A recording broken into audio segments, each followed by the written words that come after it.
Hello, and thank you for joining us for today's message. I'm Eric, the lead pastor of South Mountain Community Church. Thank you for taking just a bit of your time to be with us today. We exist for one reason, and that's to help as many people as possible take their next step towards becoming fully devoted and fully delighted followers of Jesus Christ. And I know that for so many people, church and even religion can be messy and oh so complicated, but it doesn't have to be that way. Here you can belong before you believe. So our hope is that your first visit with us is enjoyable, meaningful, and unlike the church experiences of your past. We also think that the best way to experience delight is with others in person. So SMCC is about more than just a Sunday sermon. We have 5 locations for you to choose from where you can connect with people in authentic community. We want every message you hear to engage your head, your heart, and your hands for a life of full delight. So with all of that in mind, enjoy today's message. All right, well, thank you all for coming on out this morning. Oddly, a little more packed, but basically the first service was a little light because the snow looked intense, and so it's packed in here now though, so very fun to see everyone coming on out a little bit later. Okay, what I want to say is this. There once was a quote said by the author Oscar Wilde, who said, "Imitation is the sincerest form of flattery." Now, for those of you who know, that's actually not the quote in its entirety. He goes on to extend beyond that in the second half of it, saying that imitation is the sincerest form of flattery that mediocrity pays to greatness. And so the quote in its full form is actually an insult, but history has kind of truncated it and held on to just the first half because I think there actually is a kernel of truth contained within it. That he says something significant within the first half that is worth paying attention to, namely that imitation is a significant factor, a significant dynamic in the way that we live our lives today. For example, you can see this all the time in different spheres that have to do with art and athletics. So for one example, television. If you have ever watched and enjoyed a sitcom that is about a group of friends in their 20s or 30s who are hanging out in the midst of an urban context, that is a ripoff of Seinfeld, right? That basically, no matter what it is, if it's New Girl, if it's Friends, if it's How I Met Your Mother, it is just an imitation of the original classic, which is Seinfeld. But it's free. You can feel free to enjoy all of them. Beyond that, when you come into athletics with the NBA, oftentimes when you get into discussions and debates and arguments over who the GOAT is, the greatest of all time, most people put forward 2 names, right? One is LeBron James, the other is Michael Jordan. I'm not gonna ask you for where you're at today, but sometimes a third name is made as a contribution to the conversation, that of Kobe Bryant. And one of the interesting things about Kobe is that he himself used to say that he patterned himself, imitated Michael Jordan over and over and over again. In the way that he approached the game, how he was as an offensive scorer, you can actually see matchups of him making the same exact offensive moves that Michael Jordan made. And so one of the greatest offensive players to ever play the game admits himself that he imitated in order to be as good as he was. And then beyond that, just to give one final example, Harry Styles. Right? I think you can make the argument that basically his career is just one big ripoff of Mick Jagger, little David Bowie tossed in, and an NSYNC origin story. That's pretty much what it is. And it works. It's successful. So, but the truth is, imitation isn't just something that happens in the field of art and athletics and music and television, but it actually happens within the sphere of everyday life as well. It's a reality for every single one of us, so much so that you could say that everyone imitates someone. Everyone imitates someone, and typically this is the way that it works. You see someone in your life or someone from a distance who, through whatever they have used, whether it's their actions or their intelligence or their style or their sense of humor or whatever it might be, they've been able to utilize those things to achieve something that you wish you yourself had achieved. And typically, when that's the case, you end up observing that person, watching them, picking up on their traits, the way that they do things, and then you begin to copy and to steal and to implement what they do into your own life. It becomes a part of who you are. The hope being that if you imitate them, you will one day achieve the same success. I think the trouble is oftentimes this happens on a far more unconscious or even subconscious level rather than being something that we deliberately think through and consider. And with that, there end up being some consequences. I think the question that we most of the time fail to consider when this dynamic is playing out within our lives is the question, what will imitating this person produce in my life? And do I want that? Because I think the truth is most of us can look to different seasons of our lives when we got caught up basically imitating our favorite sitcom character only to find that they are far more funnier on the screen than they are when we embody them. That's the true of Michael Scott and of so many others.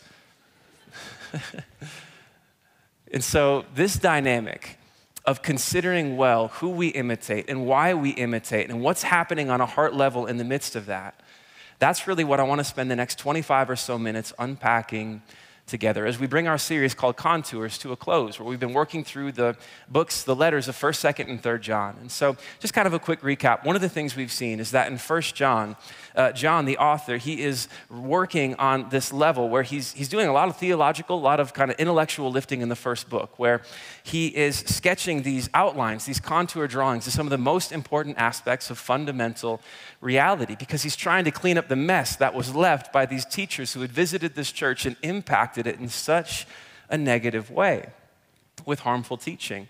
And he's doing this so that we can see clearly who Jesus is, who God is, what salvation is, who we are as humans, what we're created for. Because when we come to 3rd John, he moves into this dynamic of imitation. And one of the connections between the letters is this idea that in order to imitate something well, we have to see it clearly.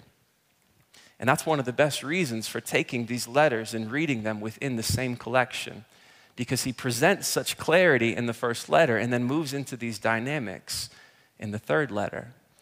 And that is what I'd like to explore together today, those dynamics, as I think 3rd John will help us to tee up our conversation today. And so what I'd like to do is just go ahead and jump into it, and we'll open it up and we'll bring it to a close on the very same day, because it is not a long letter. And so with that, verse 1, here it goes. The elder, to my dear friend Gaius, whom I love in the truth. Dear friend, I pray that you may enjoy good health and that all may go well with you, even as your soul is getting along well. It gave me great joy when some believers came and testified about your faithfulness to the truth, telling how you continue to walk in it. I have no greater joy than to hear that my children are walking in the truth. Okay, so we learned a couple of things here. First off, typical letter in the ancient world in the 1st century opens up with a standard format of author, recipient, and then prayer. And we see the same thing here. The author is the elder, same thing that John refers to himself as in 2nd John. And so we know that it's John. Beyond that, he names the recipient as a man named Gaius, who is actually difficult to know a whole lot about, because it turns out that Gaius is one of the most popular names in a 1st century Roman context, kind of like the equivalent of today's Noah or Liam, which apparently have been in competition for several years for the number 1 name. You know, as a side note, in my research, I looked at the top 100 names. You would not believe this. Trevor is not even on the list. I wasn't sure if I should be offended or if I should feel special. I'm still kind of wavering, but that's one thing I did learn. So if you're expecting and you're looking for a name, that's one to consider. But, but for that reason, it's hard to know a whole lot about Gaius, about who he is in particular. But in the context of the letter, we do find out a couple of things. First off, that he and John had a close relationship. John actually refers to him as his child, which is an indication that they had kind of a mentor-mentee relationship, that there's a closeness between them. And you can see that even in the way that John expresses this affection for him in the opening. And so that's how John opens the letter, kind of expressing affection, following the standard format, praying that Gaius' physical health will continue to match his spiritual health, because John knows that he's in a good place spiritually. And then he opens up into the body of the letter, where he's got this kind of structure where he says something positive, something negative, and then something positive again.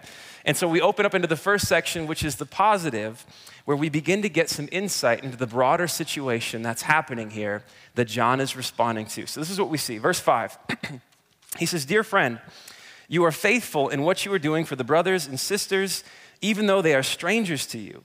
They have told the church about your love. Please send them on their way in a manner that honors God. It was for the sake of the name of Jesus, that they went out, receiving no help from the pagans, from those who aren't Christians. We ought therefore to show hospitality to such people so that we may work together for the truth.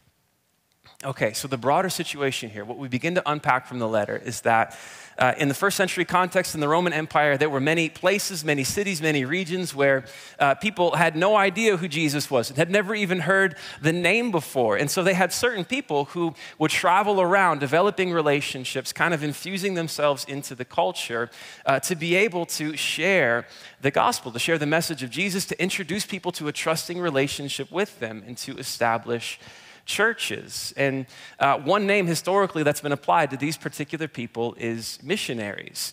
And so there's some of them traveling around, and what they would do when they were basically not in the regions where they were doing the active work, but when they were in the season of raising support, is they would travel through the churches that were established, kind of share their report of what had been happening and what they were intending to do, and they would receive care and hospitality in the midst of that, that they would have a place to stay, they would be fed, and when they sent on their way, they would be sent with financial assistance. And so it seems a couple of these missionaries had visited Gaius, and he had treated them well and sent them on their way. They had come to the church where John is, and John had found out about Gaius, about how he treated them well, and he found out about a whole lot of other stuff as well.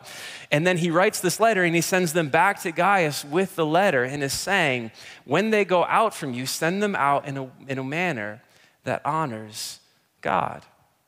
And in essence, what he's saying, if you break it down into its clearest form, he's saying, I want you to give them a place to sleep, I want you to feed them, and when they go, I want you to give them some money for their journey.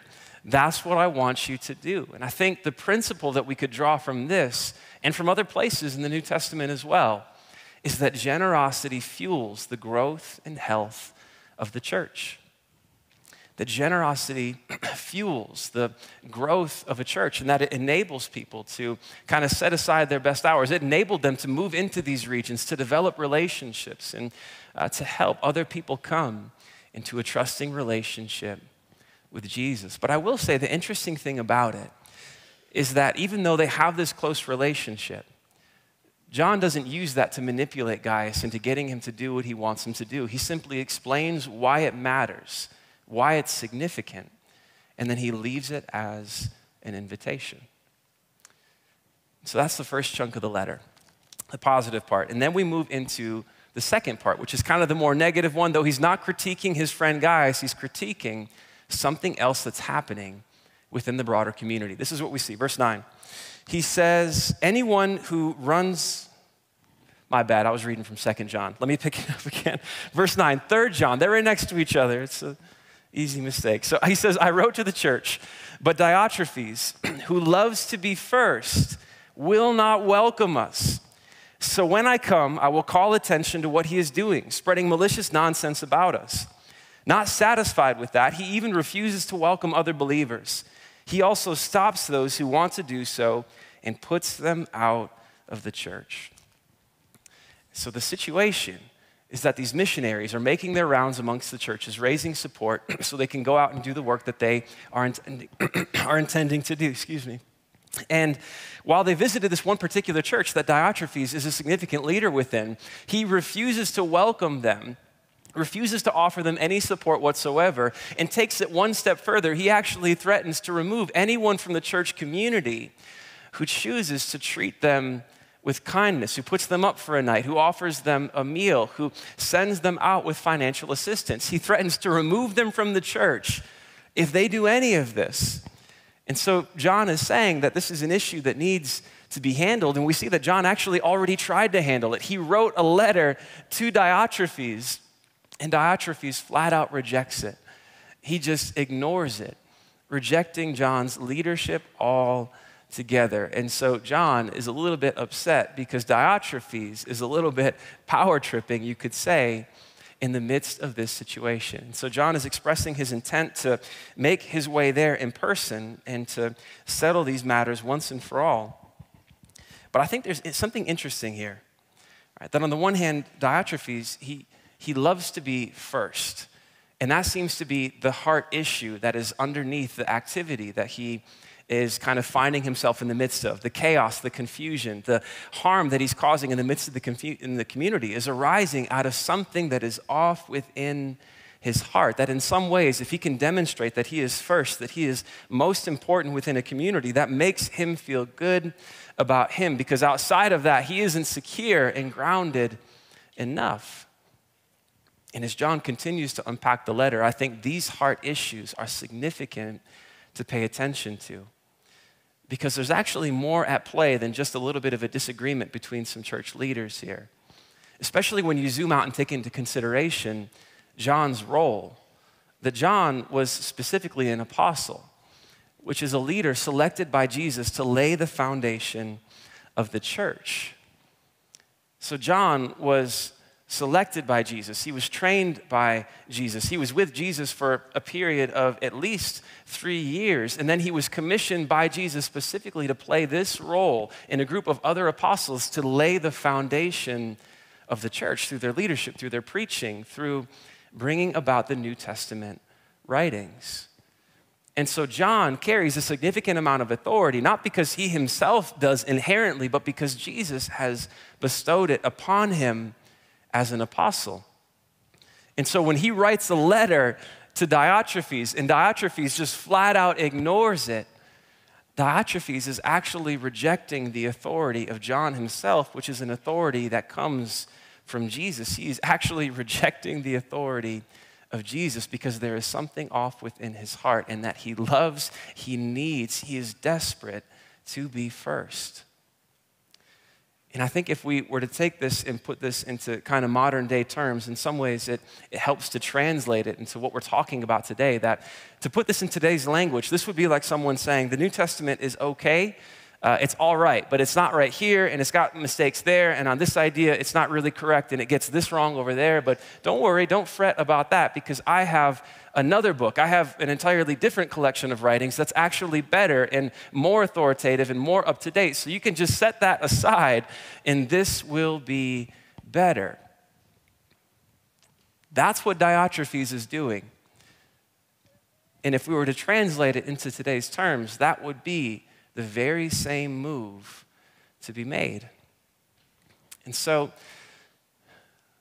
the apostles were chosen to lay the foundation of the church. And what that means is you don't lay two foundations. You continue to build upon what has already been established.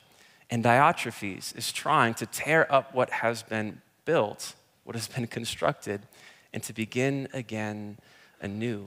And that's something that is not worth doing. And I want to take a minute to kind of dive deeper into that. I'll say this. At this point, we could actually kind of pick up with the last little section of the letter and take it to the end and finish our conversation around identity and imitation. And we'll get to that. But before we do, there's a bit of a digression here, a bit of a question that I think is important to consider.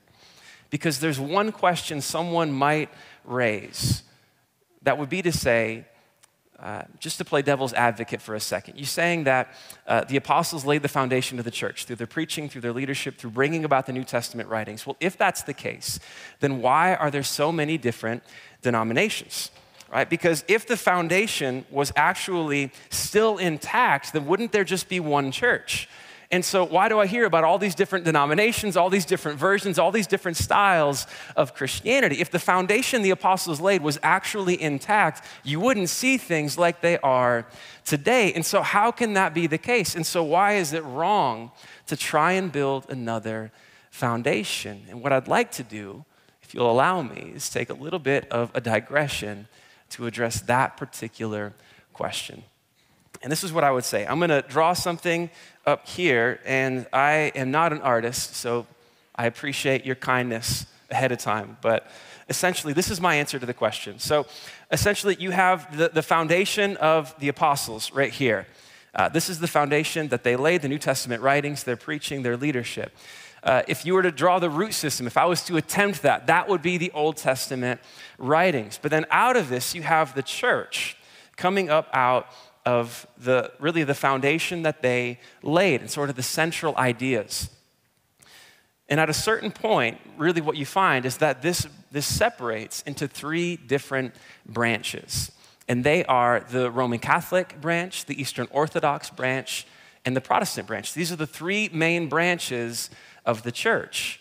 And this is how they get there. Right? So first off, you have the initial two branches forming in the year 1054 AD. 1054.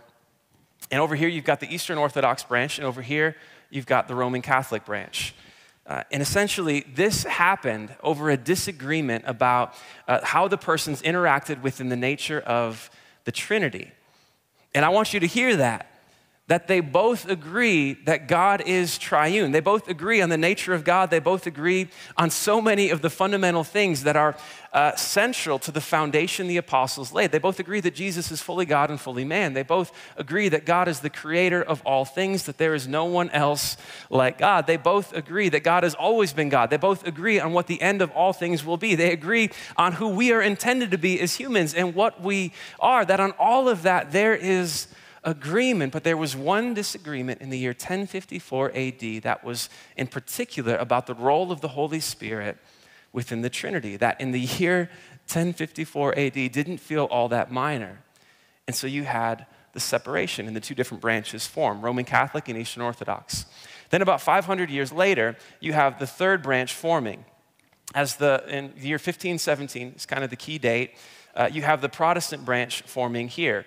And essentially, the story here is that Martin Luther was a professor for the Catholic Church, and he got upset because several of his students missed one of his lectures for some things that were happening in the Catholic Church that he himself was not pleased about.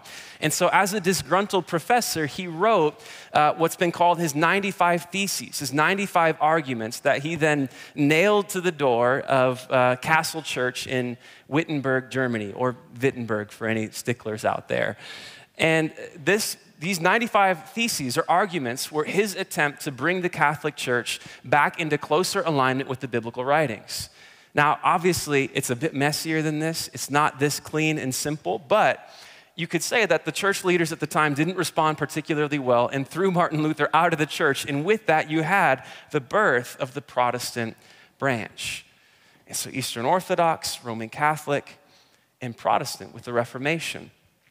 And virtually every denomination that you have heard of outside of these actually exists within the Protestant branch. For example, non-denominational, Mennonite Brethren, Anglican, Episcopalian, Methodist, Lutheran, all of these, Assemblies of God, they exist as part of the Protestant branch. And the reason there are different denominations is not because there's disagreement on the main things, because there's agreement on the main things. That's why they're part of the same tree. But it's disagreement on the things that are secondary or even tertiary, the things that are anything but central. And that's why one helpful way to think about this is that we practice unity in the essentials and charity in the non-essentials. Unity in the essentials and what is important and what is vital and what is crucial. And there is unity about who God is, the nature of God, Jesus being fully God, fully man, about his life, death, and resurrection, God being the creator of all things, what it means to be human, what we're made for, and what the end of the story is. There is unity when you begin from the ground up. But oftentimes when we look from the leaves down, what we see, as I've heard it put, is that you see all of the differences. But when you begin with the bottom, you see that there is unity on what matters most. And when we have that, we have the ability to practice charity in what is secondary. And I think if there was one other important point to notice, it's that disagreement on the things that are core to the foundation the apostles laid, disagreement on the things that are essential.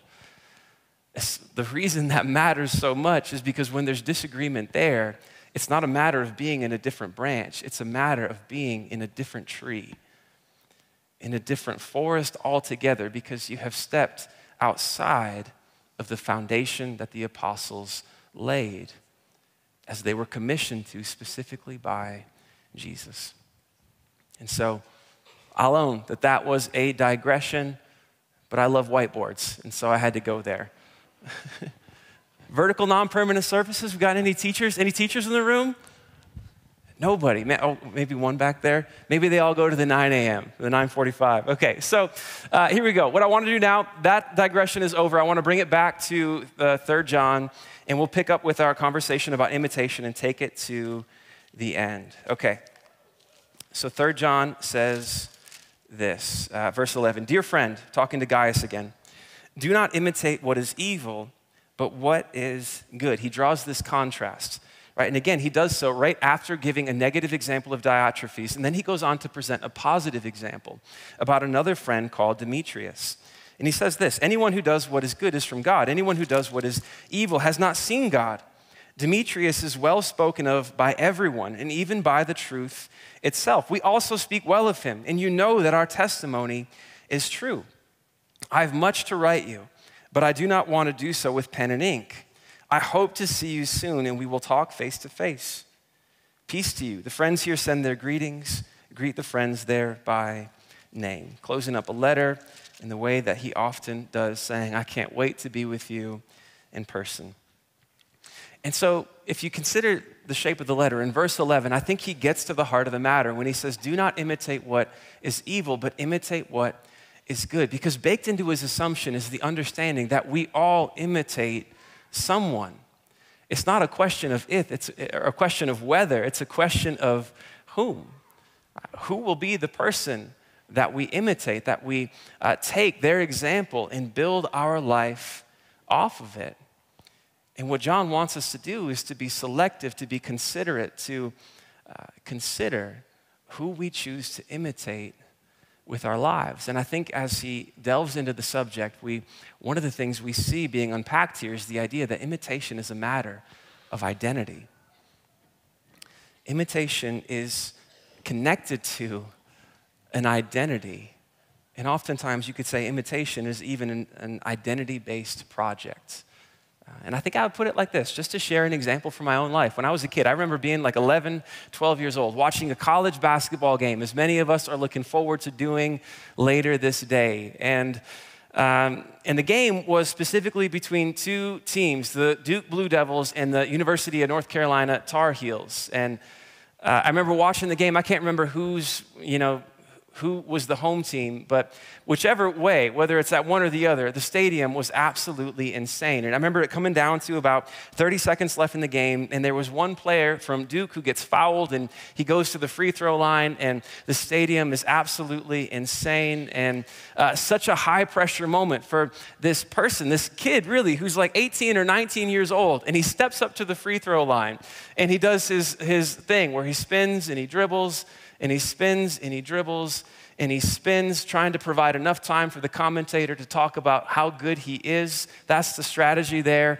And then he shoots the free throws, and he makes both of them, solidifying the win, the victory. It was absolutely clutch. And as he stepped up to the line before he shot, I remember my older brother, who at the time was an absolute idol for me that I looked up to, and I still have a ton of respect for him, but at the time, he was who I wanted to be. I remember him watching the game and saying about this guy, he's like, man, he never misses.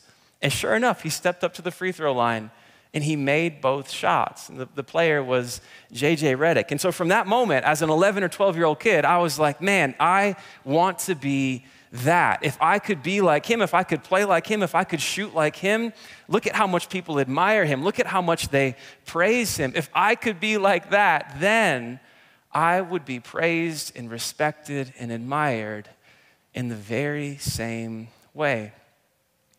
And so for the next 6 to 7 years of my life, I actually dedicated myself as much as any teenager can dedicate themselves to something. I did with that particular thing. And it worked out in some ways, right? I remember some things working out well where I remember being at the shooting camp, and the shooting coach was talking about making 125 free throws in a row. And I got to where my goal was to beat it, and I never did. But I did get to where I got 113. And I was like, that felt good.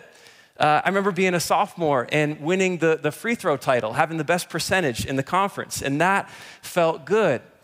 But at the end of the day, every time something went well, it never felt like it was enough. And the joke is, I'm 5'9"3/4. How much of a future did I have in basketball?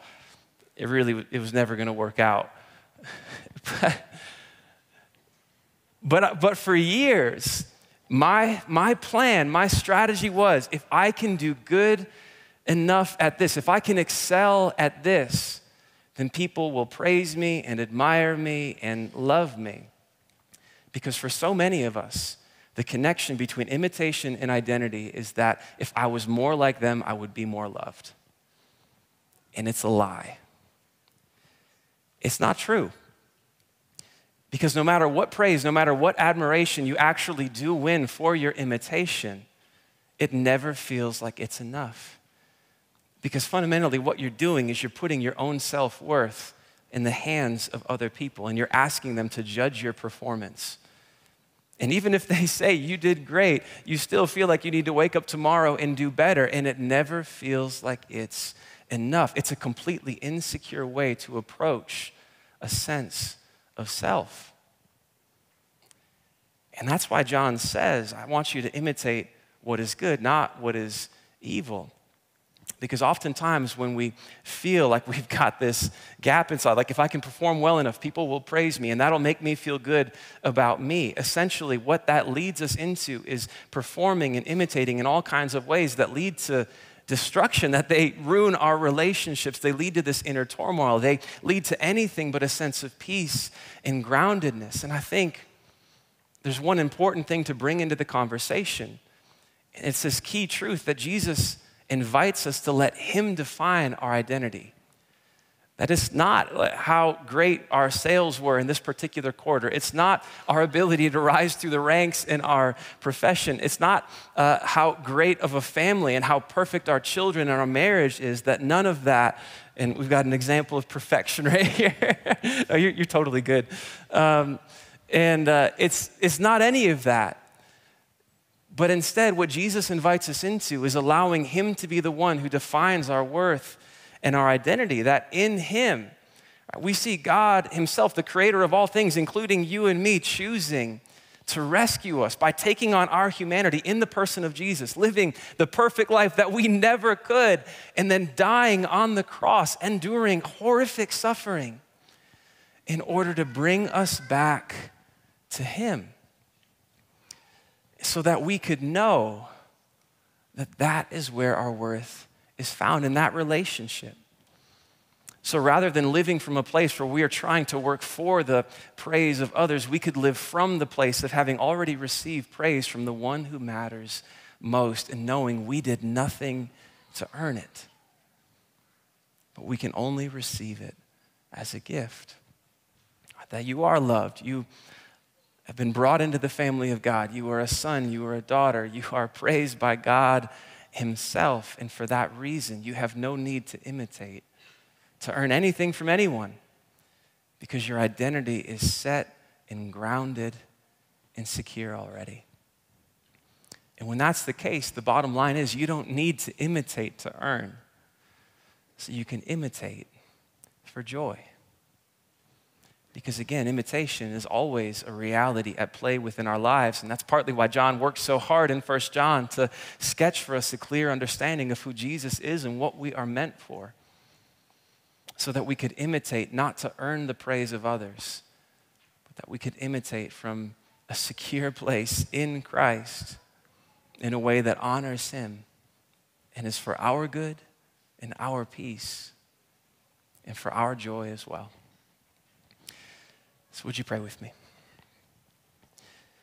Jesus, we thank you for what you've done on our behalf, that you, even prior to our first breath, loved us to such a degree that you were willing to take on our humanity, to endure such suffering, entering into even death itself, so that we could be brought back into the relationship with you that we were made for, so that we could know the joy, know the peace, know the love that marks you. And so that we could have that in the context of our relationships with you and the relationships with one another. We thank you for John's work in these letters of clarifying so many of these things and drilling down into the hard issues, so that we ourselves can understand ourselves better, and in doing so could walk closer with you. And we pray that as we do so, you would be honored by it, and others in our lives would find the same joy and find the same peace with you that we have. And so all this we ask and pray in your name. Amen. Thank you so much for joining us for today's message and trusting us with your time.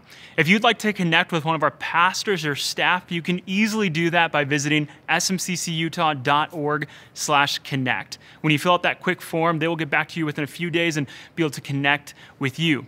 As well, if you'd like to know more about taking a next step at SMCC, you can easily look at what next steps we have by visiting smccutah.org/nextsteps.